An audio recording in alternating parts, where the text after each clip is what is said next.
Good morning everyone. Inspire point YouTube channel पर आपका स्वागत है। मित्रों, आज हम विद्युत धारा के बारे में यानी कि क्लास 10th आरबीएसई और एनसीईआरटी के सिलेबस के अकॉर्डिंग हम इलेक्ट्रिक करंट का जो अपना टॉपिक ले रहे हैं। आप सभी मित्रों से एक शानदार अपील करता हूं कि अपने इंस्पायर पॉइंट यूट्यूब चैनल को अधिक से अधिक शेयर करिए, सब्सक्राइब करें, लाइक और बेल आइकॉन ज़रूर प्रेस करें ताकि आपको हमारा जो भी नया वीडियोज़ होगा, नया टॉपिक का वीडियोज़ होगा, उसका नोटिफिकेशन आपको मिलता रहे। देखिए मित्रों, आज का जो अपना कंसेप्ट है वो है मित्रों विद्युत धारा के बारे में यानी इलेक्ट्रिक करंट के बारे में। तो मैं सबसे पहले आपको इलेक्ट्रिक करंट क्या होता है उसके बारे में डिस्कस करूँगा। तो ज़रा ध्यान देने का प्रयास करें। विद्युत धारा यानी कि किसी विद्युत परिपथ के अंदर आवेशों के प्रवाह की जो दर होती है, वो उस आवेशों के प्रवाह की दर को हम क्या कहते हैं मित्रों? तो आवेशों के प्रवाह की दर को हम विद्युत धारा कहते हैं। चलिए मैं एक डायग्राम के द्वारा आपको क्लियर करता हूँ। यहाँ पर आपका एक डायग्राम बना हुआ है, यानी ये क्या है मित्रों? तो यहाँ पर ये है आपका मित्रों, यहाँ पर ये आपका विद्युत परिपथ बना हुआ है। ठीक है मित्रों, क्या है? विद्युत परिपथ है। ठीक है ना? तो इस विद्युत परिपथ जो है, इस परिपथ में हम क्या कहना चाहेंगे कि इस विद्युत परिपथ के अंदर किसका प्रवाह होता है मित्रों? तो प्लस से माइनस की ओर इलेक्ट्रॉनों का प्रवाह होता है। प्लस से माइनस की ओर इलेक्ट्रॉनों का प्रवाह होता है। इलेक्ट्रॉन का मतलब यहाँ पर इलेक्ट्रॉनों को क्या बोला जा रहा है मित्रों? तो इलेक्ट्रॉनों को यहाँ पर आपको आवेश बोला जा रहा है मित्रों, ध्यान देना। तो अपने डेफिनेशन में क्या पढ़ा? डेफिनेशन में अपने पढ़ा कि किसी विद्युत परिपथ के अंदर आवेशों के जो प्रवाह की दर होती है मित्रों, उस आवेशों के प्रवाह की दर को हम क्या कहते हैं मित्रों? विद्युत धारा कहते हैं। क्या कहते हैं मित्रों? विद्युत धारा कहेंगे। यानी कि विद्युत धारा का मतलब है, यहाँ पर मैं क्लियर कर देता हूँ कि जो I है, I is equal to Q upon T। तो यहाँ पर ये भी ध्यान दें मित्रों कि जो आपका Q है, Q क्या है यहाँ पर मित्रों? तो Q का मतलब है आपका चार्ज यानी कि आवेश है, और T का मतलब क्या है? T का मतलब है आपका समय, यानी किसी समय अंतराल के अंदर किसी विद्युत परिपथ के अंदर से कितने आवेश गुजर रहे हैं। तो आवेशों की संख्या क्या होगी मित्रों? उस आवेशों के प्रवाह की जो दर होगी, वो दर क्या है? वहाँ पर विद्युत धारा है। चलिए अपन कंसेप्ट पर वापस चलते हैं। तो इसने लिखा है कि किसी विद्युत परिपथ के अंदर आवेशों के प्रवाह की दर को क्या कहते हैं मित्रों? आवेशों के प्रवाह की दर को हम विद्युत धारा कहेंगे मित्रों। क्या कहेंगे अपन? विद्युत धारा बोलेंगे। क्लियर है यहाँ तक? तो इस बात को अपने को ध्यान देना है, ठीक है ना? विद्युत धारा। फिर क्या कह रहा है ये कि विद्युत धारा क्या होती है मित्रों? विद्युत धारा आवेश अपॉन समय होता है, यानी I is equal to Q upon T जो है, मैंने अभी आपको क्लियर कर दिया कि यहाँ पर जो आपके Q का मतलब है वो आवेश है, यानी कि, और समय का जो मात्रक होता है वो सेकंड होता है, यानी T का मतलब यहाँ पर समय है। इसको नीचे लाइन में बिल्कुल क्लियर कर दिया गया है कि हाँ, जो I का मतलब है वो आपका विद्युत धारा है, और आवेश का मतलब यहाँ पर क्या है मित्रों? तो आवेश जो है, Q का मतलब आवेश है, और आवेश का जो मात्रक होता है वो होता है आपका कूलाम। ठीक है, और समय का मात्रक क्या है यहाँ पर मित्रों? सेकेंड है। ठीक है ना? चलिए अपन अपने सेकेंड पॉइंट पर बात करते हैं। ये कहना चाह रहा है कि यदि किसी विद्युत परिपथ है, कोई विद्युत परिपथ है, उसके अंदर से T समय के अंदर कोई n इलेक्ट्रॉन गुजरे, यदि कोई भी समय अंतराल है, उस समय के अंदर आपका कोई न कोई क्या गुजरे मित्रों वहाँ से? तो वहाँ से आपके इलेक्ट्रॉन गुजरे, तो क्या होगा कि Ne आवेश गुजरेगा। यानी Ne आवेश का मतलब है यहाँ पर मित्रों, मैं क्या कहना चाह रहा हूँ कि कोई विद्युत परिपथ के अंदर जितने इलेक्ट्रॉन गुजर रहे हैं, तो हमें पता है कि इलेक्ट्रॉन पर भी क्या होता है? नेगेटिव चार्ज होता है, यानी कि आवेश तो है ही ना। इसका मतलब उस विद्युत परिपथ के अंदर से क्या गुजरेगा मित्रों? तो आपका आवेश गुजरेगा। क्या गुजरेगा? आवेश गुजरेगा। तो हम उसको आवेश में कैसे कर सकते हैं? यानी कि I is equal to Ne। तो Ne का मतलब यहाँ पर क्या है? Ne कहाँ से आ जाएगा? ये आपके जो इलेक्ट्रॉन है, उस इलेक्ट्रॉन पर आवेश की बात हो रही है। और मैं क्लियर कर देता हूँ कि इलेक्ट्रॉन जो होता है, उस इलेक्ट्रॉन पर आपका आवेश कितना होता है? तो आपका 1.6 इंटू 10 की पावर नेगेटिव के 19 कूलाम। ये याद रखना मित्रों, ये आपके क्या है? ये आपके इलेक्ट्रॉन जो होता है उस इलेक्ट्रॉन पर चार्ज होता है। ठीक है, चलिए इलेक्ट्रॉन जो है वो नेगेटिव चार्ज होगा और वही चार्ज उसके परिपथ के अंदर से गुजरेगा और अपन उसको परिपथ के अंदर n का मतलब यहाँ पर संख्या है और इलेक्ट्रॉनों की संख्या भी ज्ञात कर सकते हैं मित्रों। कई बार एनसीईआरटी के अंदर आरबीसी में क्वेश्चन आया है कि अपन लोगों को यदि कोई विद्युत के आवेशों का मान दे दे और प्रश्न पूछा जाए कि इसके अंदर आपको इलेक्ट्रॉनों की संख्या ज्ञात करनी है, नंबर ऑफ इलेक्ट्रॉन, तो अपन इस फॉर्मूले से ज्ञात कर सकते हैं, यानी I=NE/T। जहाँ समय दे रखा होगा इलेक्ट्रॉन का आवेश लगा देंगे और n का मान अपन ज्ञात कर लेंगे। ठीक है मित्रों, चलिए अपन नेक्स्ट टॉपिक पर बात कर रहे हैं। अपना नेक्स्ट पॉइंट क्या है, वो कह रहा है कि विद्युत धारा जो होती है उस विद्युत धारा का मात्रक क्या है मित्रों। तो विद्युत धारा का जो मात्रक है आपका वो यहाँ पर कह रहा है कि एम्पियर है। क्या है मित्रों, एम्पियर की बात हो रही है। ठीक है ना, तो मैं क्लियर कर देता हूँ कि एम्पियर मात्रक कैसे आया। तो हमें पता है विद्युत धारा का हमने लोगों ने फॉर्मूला क्या पढ़ा है, तो विद्युत धारा का हम लोगों ने फॉर्मूला पढ़ा है, यानी कि मैं लिख देता हूँ यहाँ पर कि विद्युत धारा यानी I बराबर Q/T मित्रों। ठीक है, तो यहाँ ध्यान दें Q का मतलब यहाँ पर क्या है मित्रों, Q का मतलब होता है आवेश और आवेश का मात्रक क्या होता है, तो आवेश का मात्रक होता है कूलाम। समय का मात्रक क्या होता है, समय का मात्रक होता है सेकेंड। ठीक है ना, तो यह कूलाम अपॉन सेकेंड और कूलाम अपॉन सेकेंड को अपन क्या बोलेंगे मित्रों, कूलाम अपॉन सेकेंड को अपन बोलेंगे एम्पियर। क्या कहेंगे, एम्पियर कहेंगे। ठीक है, अभी मैं एक और बात क्लियर कर देता हूँ।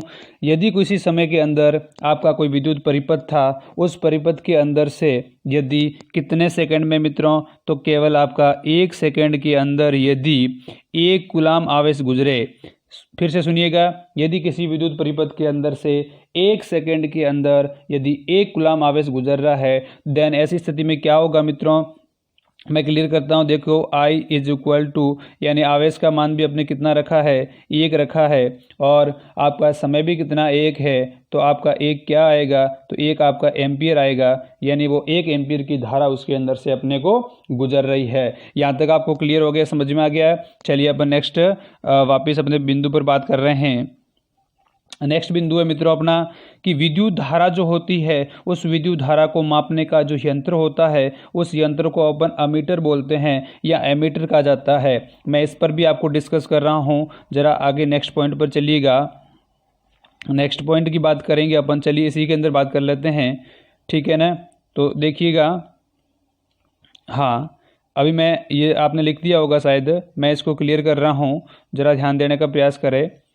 यानी कि ये अभी जो बात हो रही है वो क्या थी मित्रों, वो थी अपनी, इतना सा आप बाकी वाला लिख सकते हैं। यानी कि जो आपका अमीटर होता है उस इन्होंने कहा अमीटर को कौन से क्रम में जोड़ा जाता है, तो मैं चलो इसको यहीं जोड़ देता हूँ, आपको समझ में आ जाएगा। यानी यहाँ पर मैं क्या करता हूँ, यहाँ पर आपका अमीटर जोड़ दिया मैंने। अब आप बोलोगे सर आपने यहाँ पर ही अमीटर क्यों जोड़ा, तो मैं कहना चाहूँगा कि अमीटर जो होता है यानी इस तरीके से अमीटर है आपका, ठीक है ना, यहाँ आपका पॉजिटिव चार्ज है और यहाँ पर आपका नेगेटिव चार्ज है। यानी अमीटर को हमेशा मित्रों कौन से क्रम में जोड़ा जाता है, तो अमीटर को हमेशा आपके श्रेणी क्रम में जोड़ा जाता है। याद रखें इस बात को मित्रों, श्रेणी क्रम कौन सा क्रम है, तो अमीटर को कौन से क्रम में जोड़ा जाएगा, तो अमीटर को श्रेणी क्रम में जोड़ा जाता है। अमीटर का क्या कार्य है मित्रों, तो अमीटर आपकी जो विद्युत धारा होती है उस विद्युत धारा का क्या करता है, तो विद्युत धारा का जो मतलब मापन करता है। कौन करता है विद्युत धारा का मापन मित्रों, तो विद्युत धारा का मापन मित्रों आपका एमीटर करता है। कौन करता है, एमीटर। और एमीटर किस में करता है, तो प्रश्न आ जाए तो ध्यान देना मित्रों, वो आपका एम्पियर में करता है। अमीटर किस में विद्युत धारा का मापन करता है, तो एम्पियर में करेगा। क्लियर है यहाँ तक। चलिए अभी अपन बात करेंगे अपने वापस नेक्स्ट बिंदु के ऊपर। नेक्स्ट बिंदु है अपना मित्रों, चलिए ये क्लियर हो गया। अभी नेक्स्ट बिंदु है विभव और विभवांतर के बारे में। आपको विभवांतर के बारे में बहुत अच्छे तरीके से हम समझाएंगे। क्या है विभवांतर, जरा ध्यान दें। विद्युत क्षेत्र में स्थित कोई बिंदु है, मान लीजिए आपका, यहाँ पर मैं क्लियर कर देता हूँ, यहाँ आपका कोई विद्युत क्षेत्र है जहाँ इस विद्युत क्षेत्र के अंदर कोई बिंदु है। ठीक है, ये मान लीजिए आपका कोई बिंदु है और उस बिंदु पर उसके दूसरे बिंदु से एकांक धनावेश को मान लीजिए ये पूरा ही विद्युत क्षेत्र है और यहाँ पर दो बिंदु स्थित है, एक ये बिंदु और दूसरा ये बिंदु। अब ये क्या करना चाह रहा है कि विद्युत क्षेत्र में स्थित किसी बिंदु पर, मान लीजिए ये आपका ए बिंदु है और यह आपका बी बिंदु है। अपन लोगों को ए से बी पर कोई स्थित बिंदु पर उसके दूसरे बिंदु से एकांक धनावेश को लाने में किया गया कार्य, यानी ए से बी तक कोई आवेश है धनावेश, उसको पॉजिटिव चार्ज को आपको यहाँ लाना है मित्रों। तो इसको यहाँ से ए बिंदु से बी बिंदु तक लाने में आपने क्या किया मित्रों, आपने किया डब्ल्यू यानी कि कार्य।